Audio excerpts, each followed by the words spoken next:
49, vamos a leerlo a partir del verso 1 y hoy nos vamos a situar en el versículo que nos está ocupando, es el versículo 4. Esta es nuestra temática de este año. Si usted toma notas, este es el momento de que saque su agenda, su blog de notas. Seguimos avanzando. ¿Sí ven cómo está quedando bonita la entrada? La princesa. Bueno, bienvenidos todos. Isaías 49:1. Vamos a retomar el texto. Dice así: Dios le plantea a Isaías algo, que es un propósito con el cual nació, unas capacidades para que desarrolle ese propósito y una forma especial con que Dios lo iba a guiar a través de la agenda de Dios. Dios nos va a guiar a través de la agenda de Dios. ¿Me hago entender? No a través de la agenda de mi corazón. Él se compromete con la agenda que Él tiene para nosotros. Cuando nosotros resistimos ese plan, ese propósito, es cuando las cosas no avanzan, sino que comienzan a estancarse y a traernos conflictos. Porque Dios provee, vimos la semana pasada que Dios provee para su plan en nosotros y para su propósito. ¿Listo? Vamos a retomar la lectura. Dice que Dios lo llamó con un propósito de que las costas, dice, oídme costas, escuchadme pueblos lejanos. Dios me ha llamado desde el vientre. Esto habla de un propósito, ¿se acuerdan? Desde las entrañas de mi madre, o sea que Él preparó primero antes de nosotros llegar a nuestra madre, a nuestra familia, a la ciudad donde nacimos, todo. Habla de propósitos antes del tiempo. Y tuvo mi nombre en su memoria.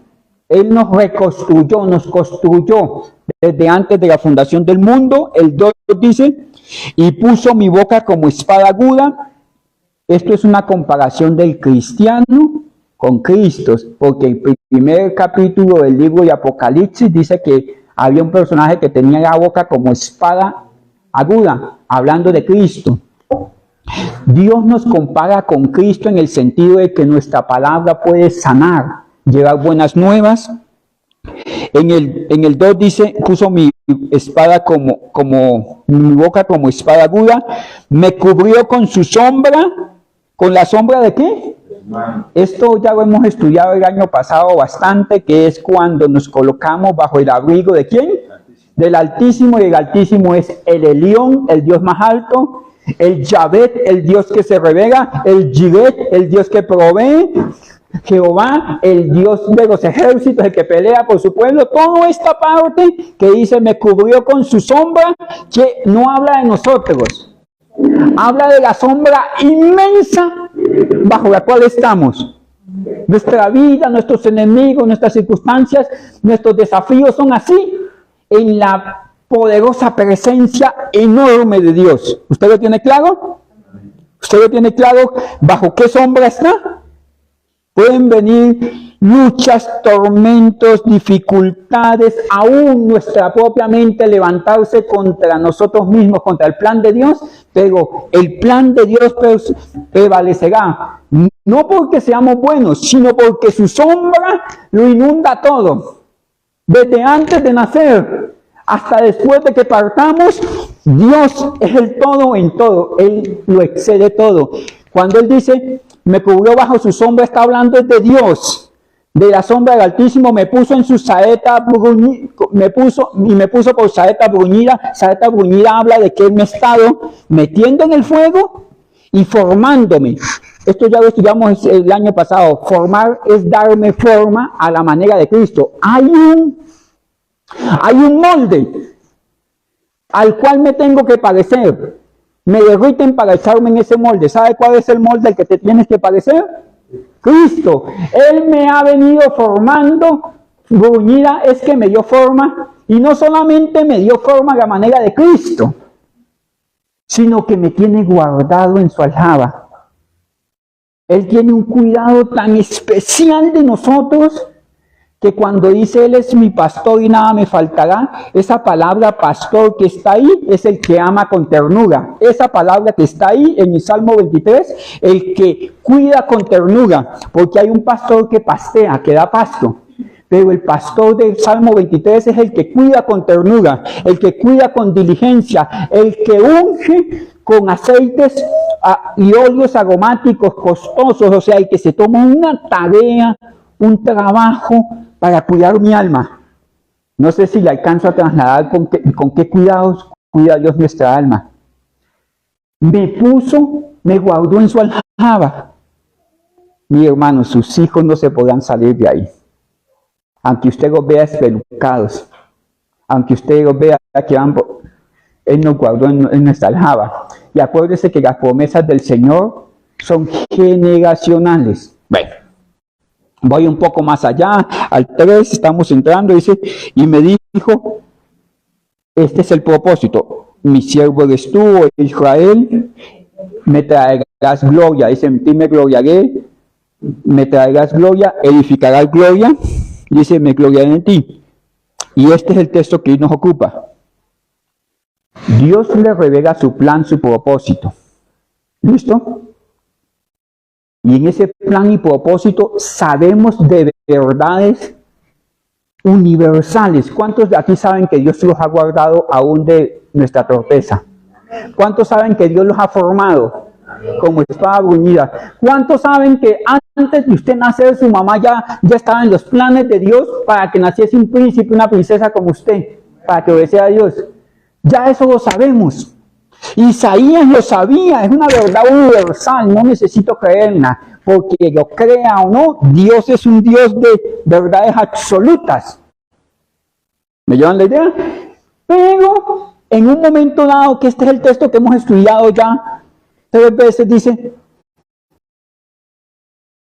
hay 3 partes en este texto, y lo vamos a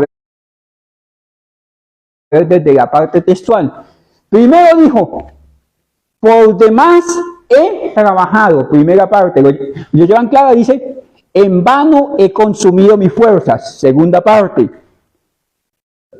Pero mi causa es cuando yo hago el ejercicio de levantarme, de sudar, de extenuarme. Mire, a usted no le causa trabajo amar al que lo ama.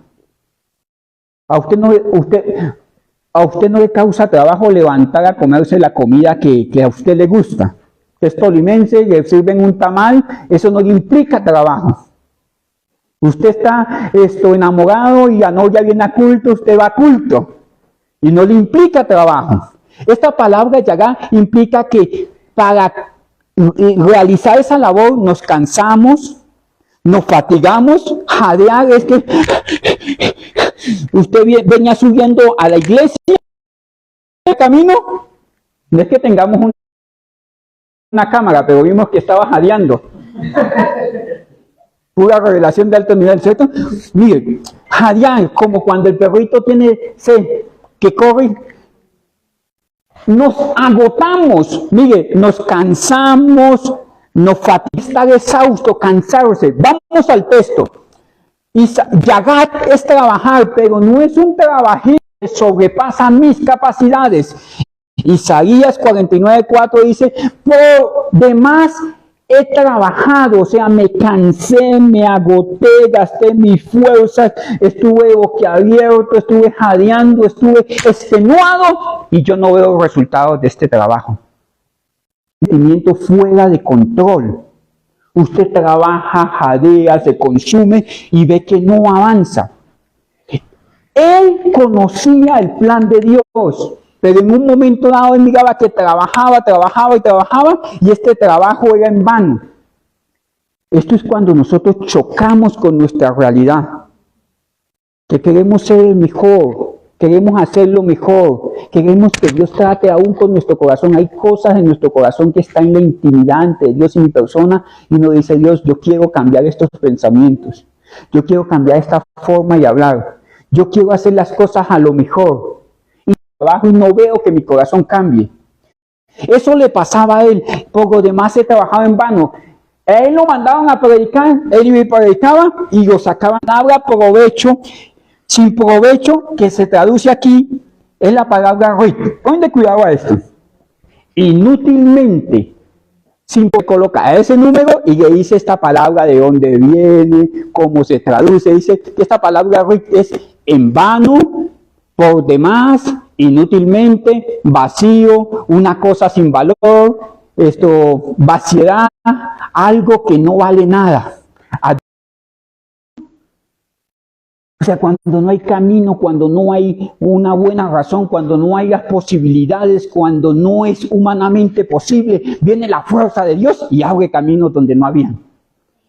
Pero él dice, he trabajado y no veo fruto, me siento como inútil. Eso que Dios me dio, perdido.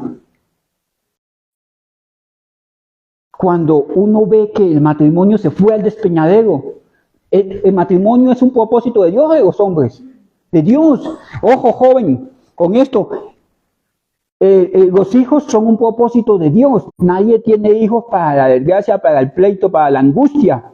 Pero, ¿vivimos en pleito en casa? Sí. Bueno, y si el plan de Dios estaba ahí, ¿por qué se echó a perder? Porque hay un momento en que somos confrontados con las realidades de esta existencia, de esta vida, que nuestras fuerzas escasean. Hay momentos en que Dios nos levanta de una manera tal que lo que se va a hacer en años se hacen en meses.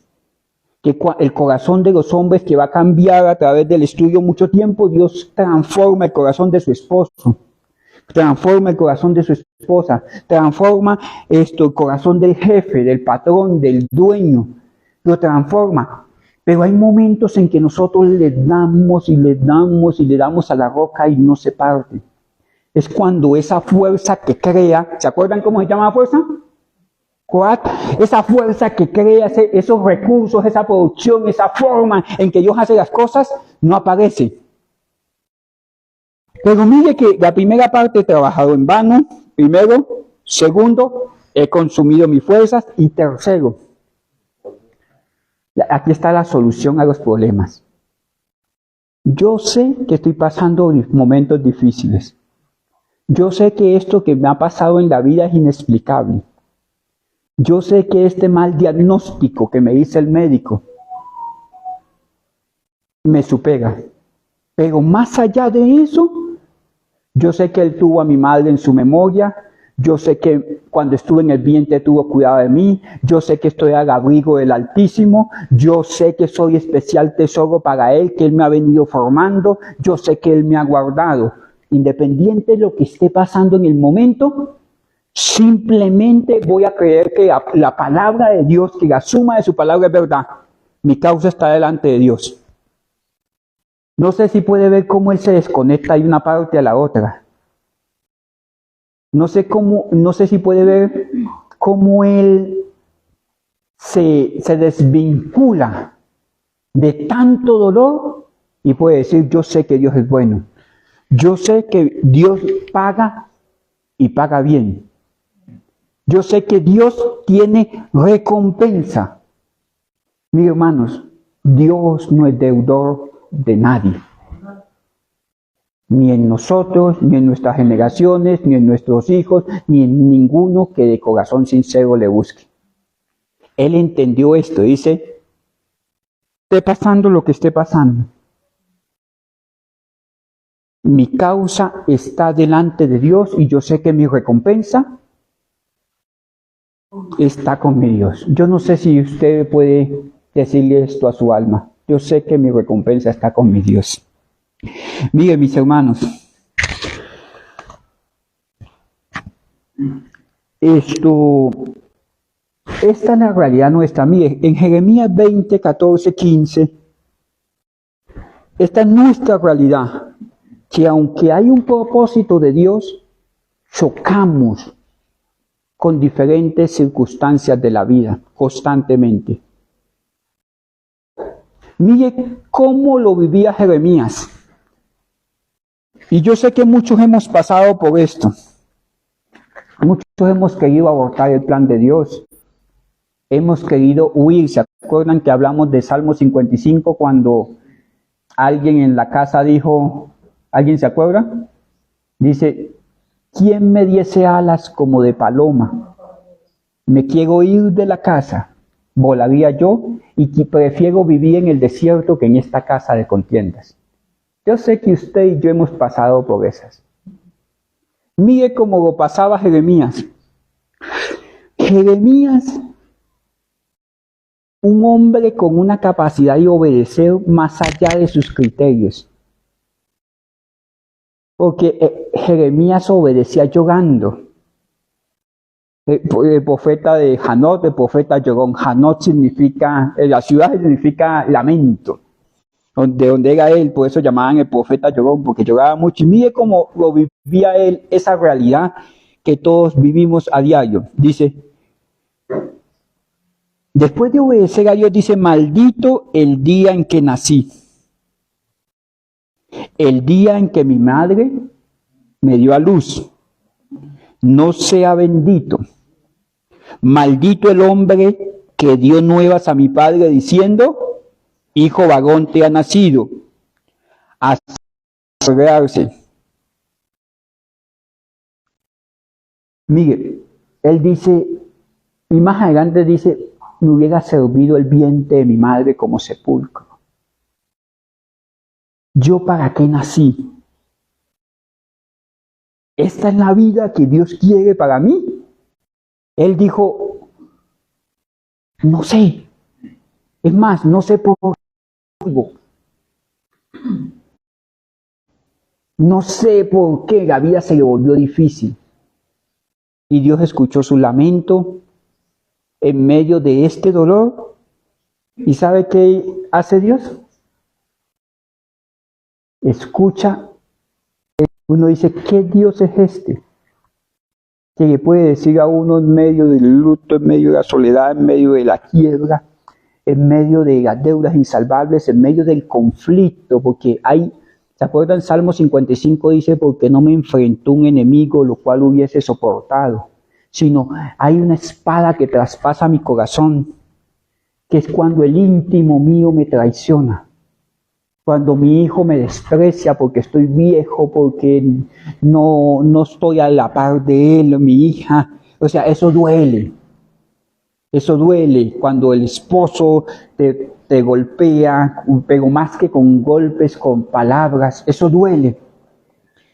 Y en medio de eso, uno que quiere que mi buen pastor me recoja. Porque es que una de las figuras del pastor del Salmo 23 es que la busca y la pone junto al pecho, la recuesta a su corazón. Y en esos momentos en que nosotros queremos consuelo, Dios le dice, sigue adelante. Mire lo que dice Hebreos 11:34, ayúdenme con este texto, para que usted me pueda entender la dimensión de lo que quiero trasladarle. Hablando del club de los héroes de la fe, los que aparecen en Hebreos 11 son los padres de la fe, los hombres que desarrollaron fe. Y mire lo que dice de ellos.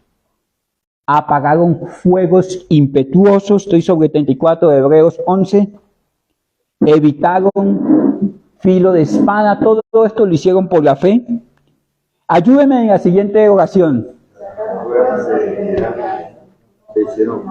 Espérate.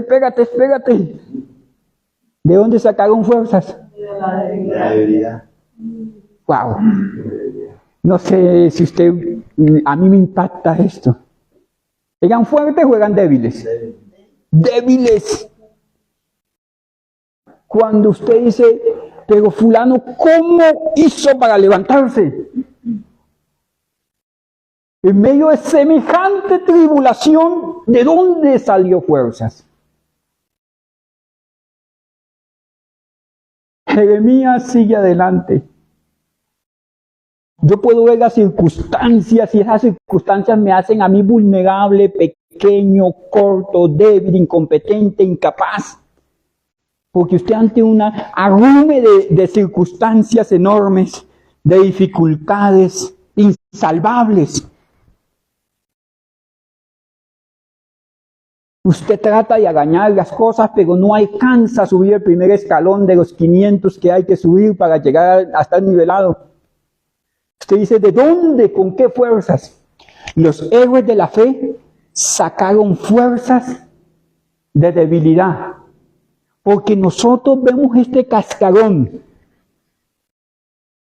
pero Dios no ve lo que ve el hombre. Ninguno de nosotros sabe lo fuerte que puede llegar a ser en las manos de Dios. Nosotros somos débiles en nosotros mismos. Pero cuando la Biblia dice, diga el débil, fuerte soy, es que pueden haber muchas circunstancias, porque cuando Pablo lo dijo, sé tener en escasez, sé tener en abundancia, he sabido estar saciado con lo poco, pero también he sabido estar saciado con lo mucho, o sea que ni las aflicciones, ni las cosas que son loables, ninguna de esas me pudo mover. Porque tanto lo uno puede llegar a ser malo, las aflicciones, las luchas, pero también un corazón engrosado delante de Dios nos puede extraviar del camino. Y Pablo dice, diga al débil, fuerte soy. En medio de tu debilidad te puedes perfeccionar. ¿Qué dice 2 Corintios capítulo 12, verso 7? Por favor, chiquina.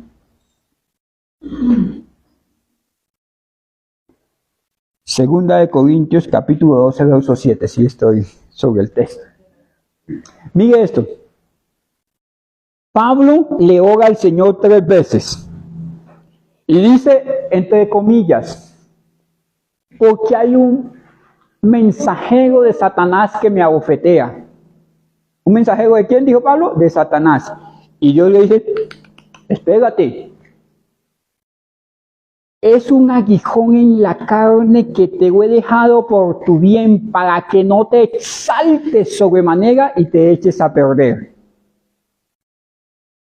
Porque uno puede decir, es el diablo, es mi jefe, es mi patrón, es el gobierno, es la política, es mi mamá, es mi papá, es que no me quieren. Y podemos ponerle cachos a lo que sea. ¿Usted me entiende el término, cierto? Pero ¿usted cree que Dios ha sido vencido alguna vez? ¿Usted cree que el adversario es más poderoso que Dios? ¿Usted cree que se dormirá el que guarda a Israel? ¿Usted cree que su buen pastor, el que tuvo cuidado de su mamá, el que te vio en el vientre de mamá, el que te formó, el que te guarda, el que te tiene bajo su sombra, te va a dejar a expensas de cualquier otra creación? No, Dios tendrá cuidado y misericordia especial de su creación. Mire, para que la grandeza de las revelaciones no me exalten desmedidamente. ¿Cuál era la función? ¿Saben cuál era el aguijón de Pablo? Que Pablo tenía algo que se llamaba xerostalmía, que no podía ver, que tenía una enfermedad en los ojos, como escamas que se le caían de los ojos. Y Pablo, sus últimos días, alguien lo llevaba, porque perdió la vista. Y uno podría decir, pero Pablo, que escribió 13 libros del Nuevo Testamento, que es el arquitecto de la forma de la iglesia, de la doctrina de la salvación, de la doctrina de la gracia, Dios, ¿cómo lo va a tratar así? Había algo en el corazón de Pablo, y de pronto en el corazón mío, y de pronto en el corazón suyo, que él tendía, no me exalte desmedidamente. ¿Qué había en el corazón de Pablo? Que había exaltación de más. Mire, hermanos, cuando usted ve sus hijos, tiene que ver la misericordia de Dios en sus hijos. Cuando usted ve su carro, usted tiene que ver la misericordia de Dios en su carro. Pero cuando usted dice, ¿quién bombó? Este pechito, ya perdió el año. Porque su corazón tiende a exaltarse. La gente cuando dijo esa bandera dice igualito al papá. Pero cuando se porta mal, ¿qué dice? Igualito a la mamá. Bueno. Dice, Pablo tendría ¿qué? A exaltarse.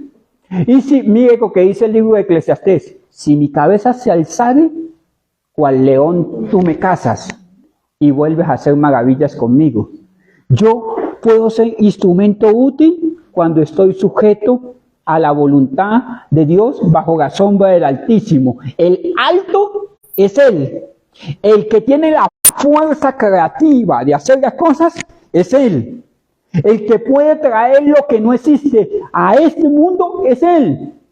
El que transformó nuestra vida, el que levantó la iglesia, el que proveyó para cada piedra, el que proveyó para cada cosa de cemento, el que ha permitido que usted llegue hasta aquí sin ensuciarse los escarpines, no es el hombre, es Él, el que lo ha sustentado cada día, a su familia, a sus hijos, cada célula suya que está viva, a pesar de nuestras torpezas, es Él.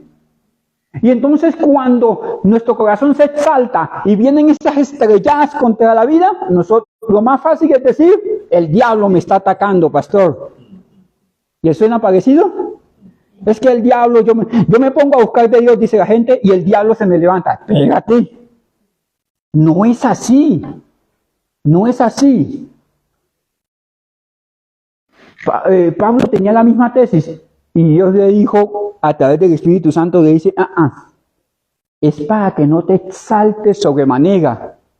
Me fue dado un aguijón en la carne, un mensajero de Satanás, esto es secundario, que me abofetee para que yo no me enaltezca de sobremanera. Pablo tenía una aflicción, tenía lo que hoy llamamos depresión, angustia existencial. ¿Por qué me pasa esto a mí? Hasta que el Espíritu Santo le dijo, esto no está fuera de mi control. Esto fue diseñado porque estoy tratando con tu corazón. Voy un poquito más allí. Miren, hermanos, en Primera de Reyes 19,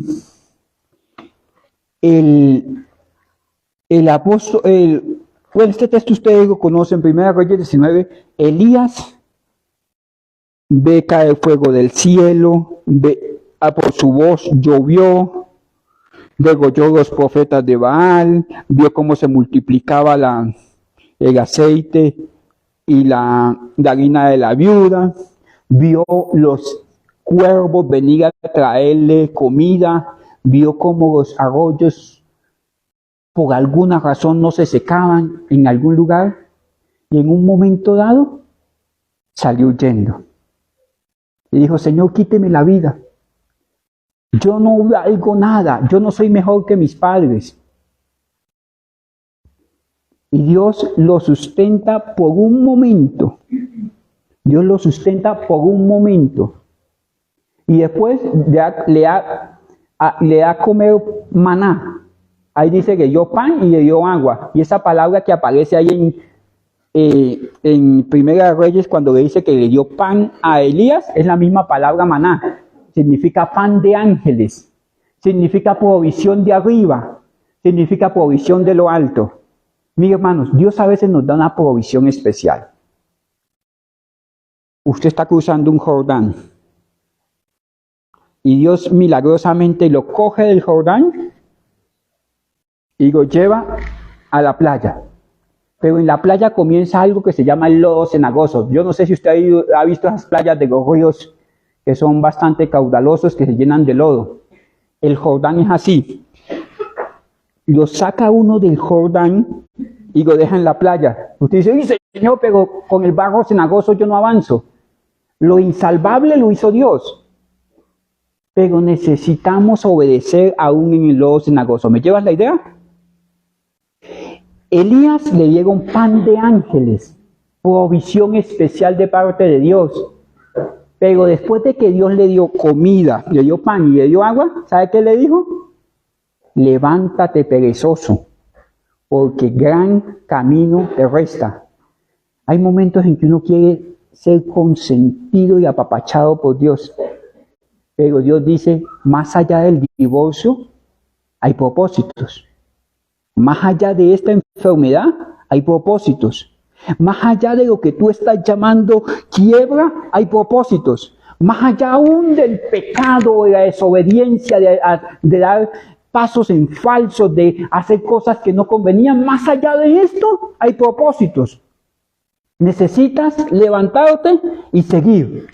Voy más adelante porque ya no hay más tiempo respecto a esto. Miren, hermanos, En Mateo 27, 49.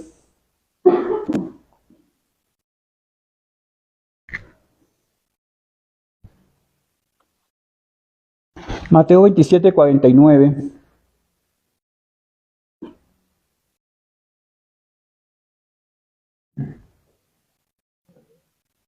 Mateo 27. Déjeme buscarlo en mi Biblia. Quiero ir al monte Getsemaní. Cuando Cristo estaba allí,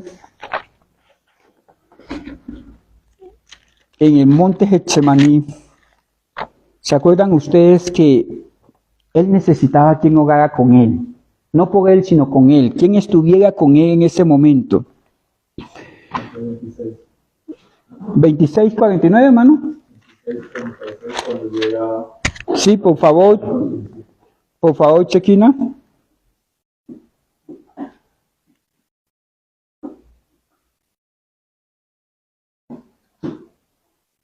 ¿26? 36, sí, hermano, gracias.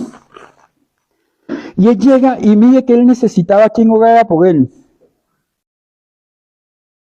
Quédense aquí que voy a orar. Y tomó a Pedro, voy más adelante, el 39. Se postró en el 39. En el 40 y 41 dice, ustedes no han podido orar ni siquiera una hora. Aquí en el Getsemaní, no sé si ustedes han leído esa parte que dice que su sudor era como grandes gotas de sangre. ¿Se imaginan ustedes la agonía de Cristo en ese momento? Esa agonía la ha pasado uno. La has pasado. Hay valles que nosotros no queremos pasar. Nuestro corazón no está diseñado para enterrar a papá o enterrar a mamá o enterrar a un hijo. No estamos diseñados para esto.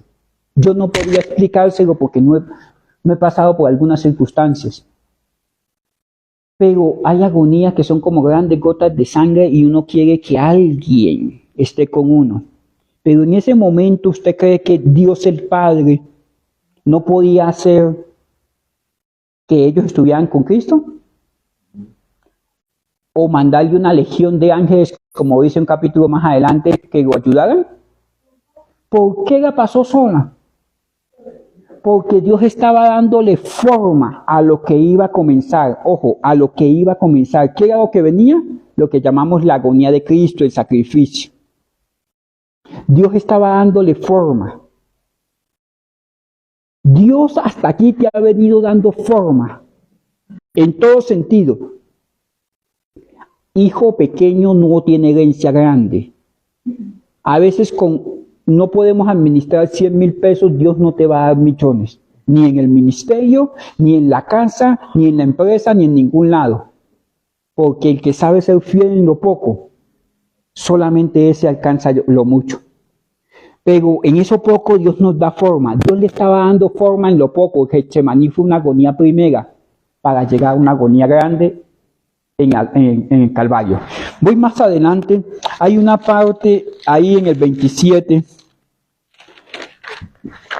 Mateo 27, donde él dice, Padre, ¿por qué me has desamparado?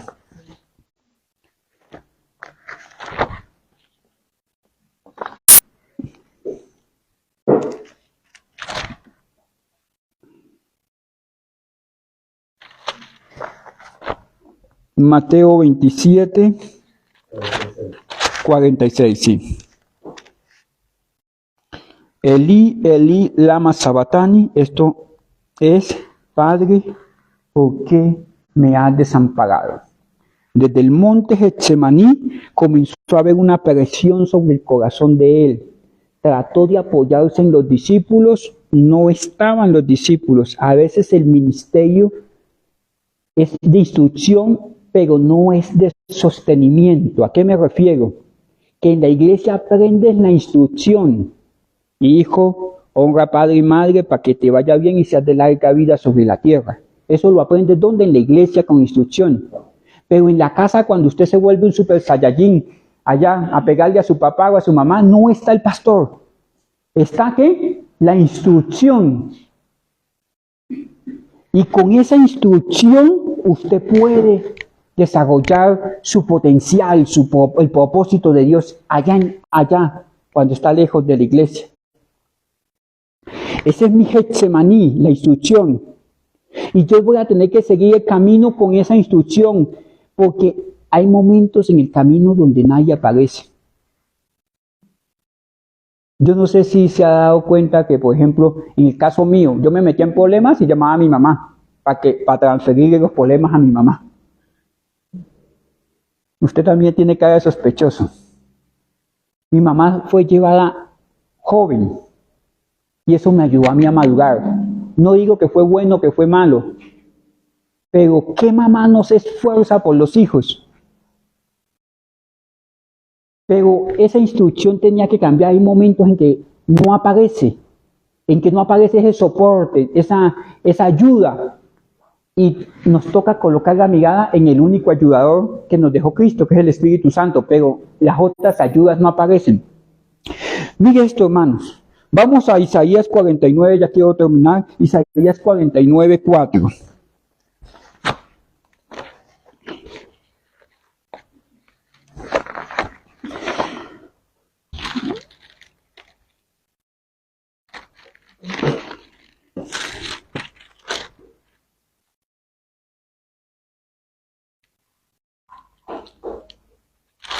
En Isaías 49, 4, que es el texto que nos ocupa, hay tres partes. La primera,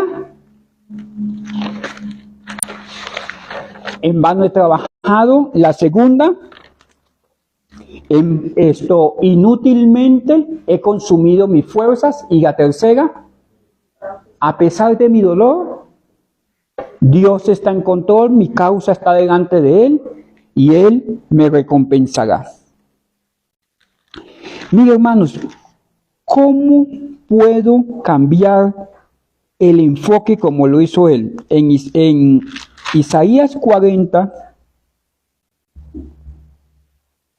el Señor le dice al pueblo que Isaías 40 dice,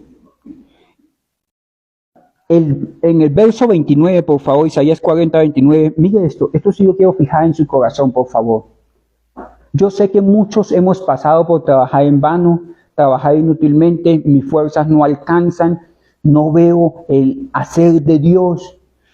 Y mire lo que dice la medicina para esos dolores del alma. Dice, ayúdeme, en el 29 dice, Él da fuerza al cansado. ¿Se acuerda que trabajar es cansarse?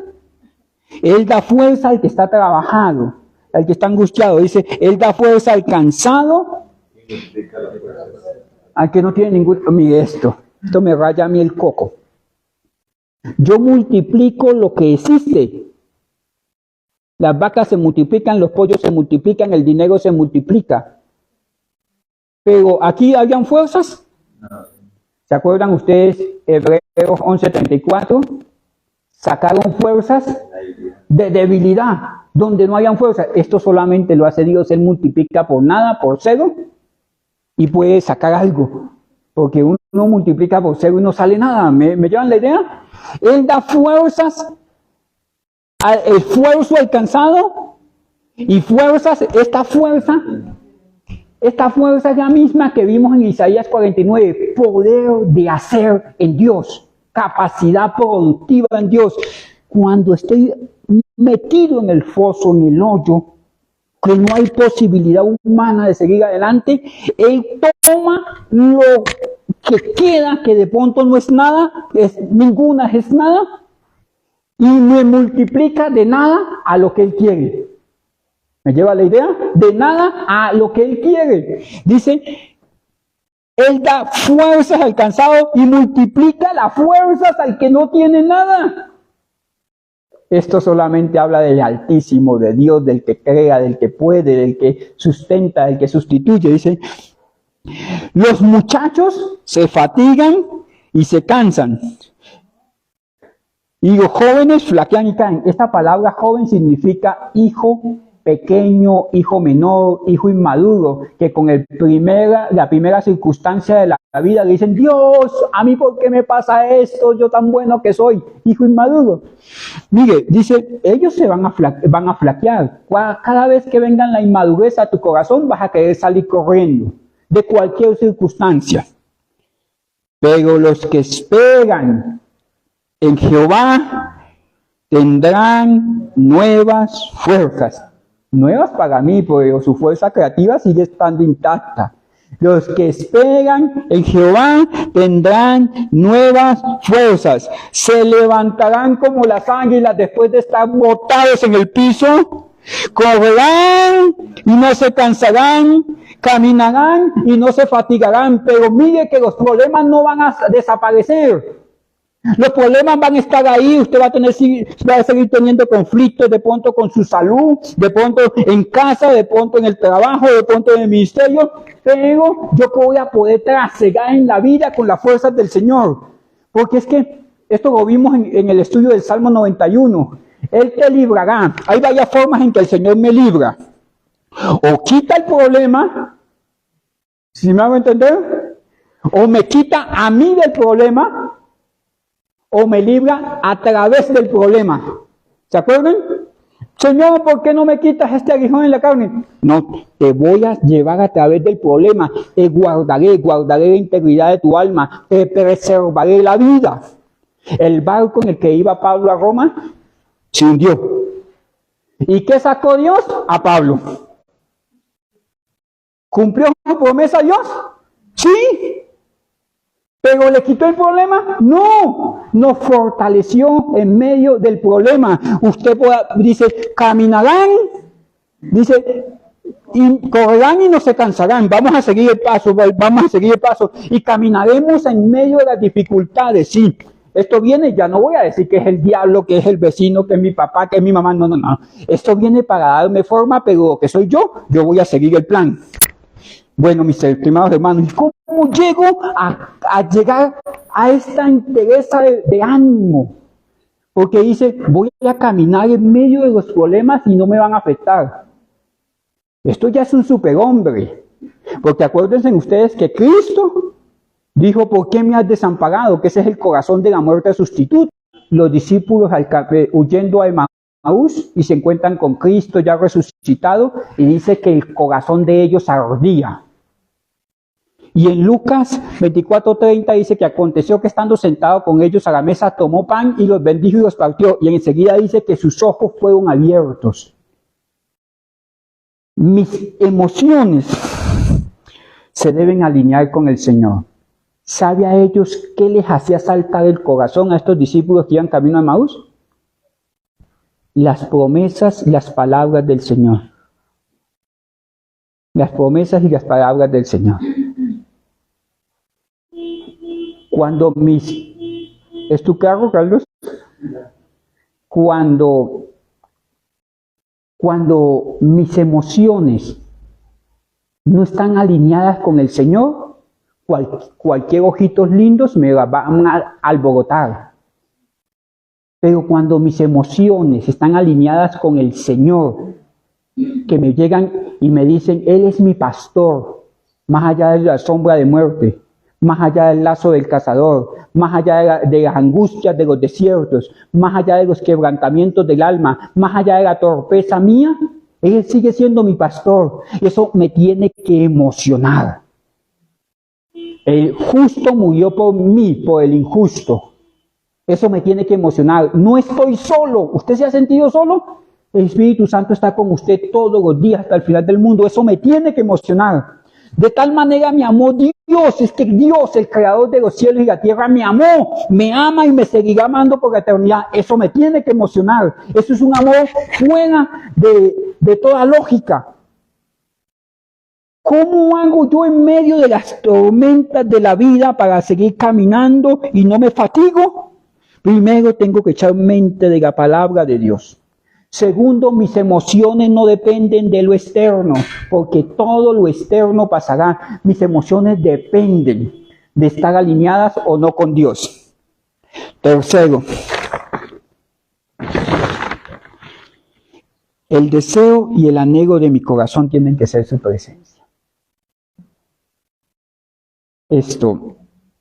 David decía en medio de las guerras y aquí hay una sabiduría especial. La sabiduría especial está que él lo decía en medio de las dificultades. ¿Cuándo iré y me presentaré delante del Señor mi Dios? ¿Cuándo me presentaré en sus atrios? O sea, pero se imagina usted en medio de una guerra que le pueden tumbar la cabeza y él diciendo, ¿cuándo me presentaré delante del Señor? En medio de una guerra, en medio de una dificultad. Yo me levanté una generación de cristianos que uno iba a visitarlos a enfermos ya al hospital, viejitos, y ellos decían, ay, yo sí quisiera ir a culto. Yo sí quisiera levantarme para ir el domingo a culto. O sea, en medio de su rajada del estómago, de todo esto, de los procesos de la vida que nos toca pasar, no anhelaba irse a descansar, sino anhelaba ir a presentarse en sus atrios. Mis hermanos, eso hace que mi circunstancia actual pase a segundo lugar y mi vista va a estar en sus atrios. El anhelo de mi alma tiene que ser su presencia. Estoy pasando momentos difíciles, estoy pasando momentos de enfermedad, estoy pasando momentos de conflicto, pero el anhelo de mi alma es adorar a mi amado.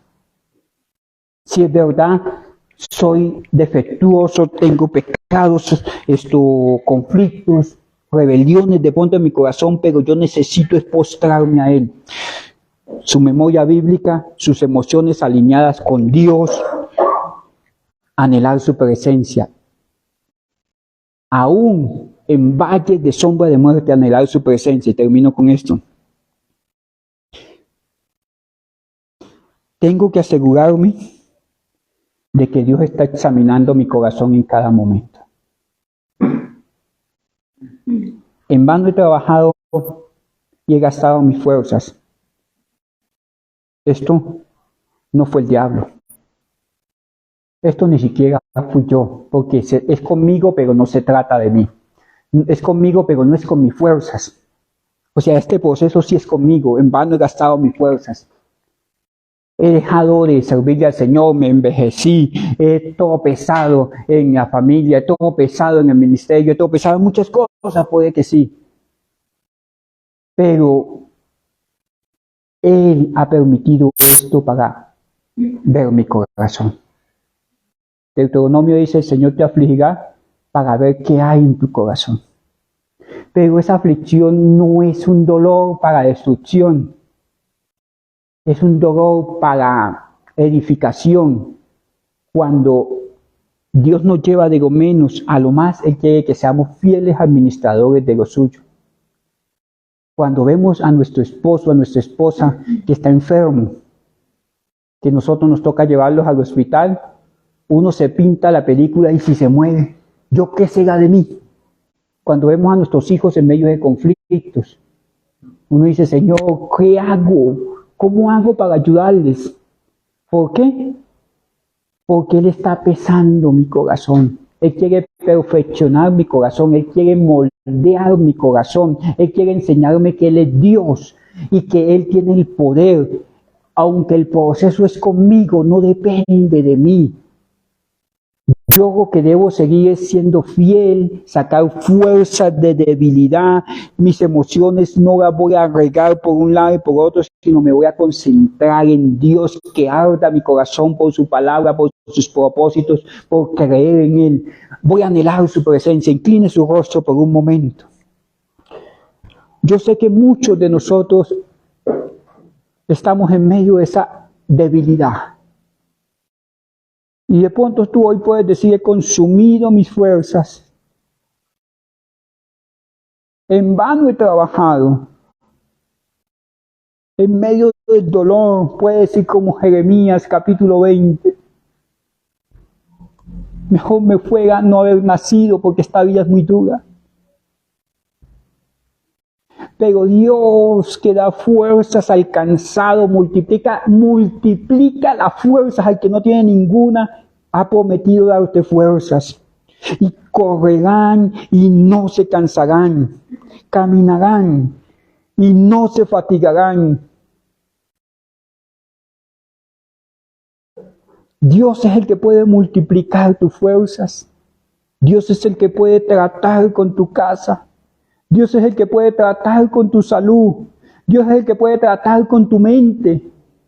Dios es el que puede sanar esas heridas en el corazón que no nos dejan dormir, que nos atormentan, esos pensamientos que no son de Dios, que vienen constantemente a nuestro corazón. Hoy tú y yo necesitamos decirle, Señor, sana mi corazón, porque hay heridas profundas, Señor, que no he podido sanar, y aunque las disimulo, mi Dios, están ahí. Sáname, sáname, Dios, en el nombre de Cristo. Ahí donde estás, en la pasividad del silencio, iglesia. Si tú sientes que tu vida se te va, que ya no hay fuerzas, que inútilmente has trabajado, entra en consenso con tu Señor, ponte de acuerdo y sé lo más sincero posible. Ahí es intimidad con Dios, donde estás. Decirle, Dios, esto es lo que soy yo. Y esto es lo que necesito, que me ayudes, lo que no he podido vencer. Padre, en el nombre de Cristo, sana a tu pueblo. Sana a tu pueblo, mi Dios. Te lo suplicamos creyendo, mi Dios. En el nombre de Cristo Jesús. Sana mi alma. Remienda mis heridas. Lléname de esa completa paz que sobrepasa todo entendimiento. Que tus misericordias me sustenten. Que tu Santo Espíritu me sustente, Dios. Yo también quiero decir, porque me presentaré ante Dios más allá de esta crisis. Delante de Él me presentaré. Anhelamos tu presencia. Anhelamos tu presencia, Dios. En el nombre de Cristo Jesús, Señor, gracias. Amén y amén. Mi estimado hermano, Dios me le bendiga. Dios le bendiga, que Dios nos dé la capacidad de atesorar su palabra en nuestro corazón. Que el Señor tu Dios te bendiga y te guarde, que haga resplandecer su rostro sobre ti, que tenga de ti misericordia y coloque en ti paz en el nombre de Cristo. Si alguno de ustedes ha propuesto ofrendar en esta casa de oración, la Biblia dice cada uno de como haya propuesto en su corazón. Lo puede hacer.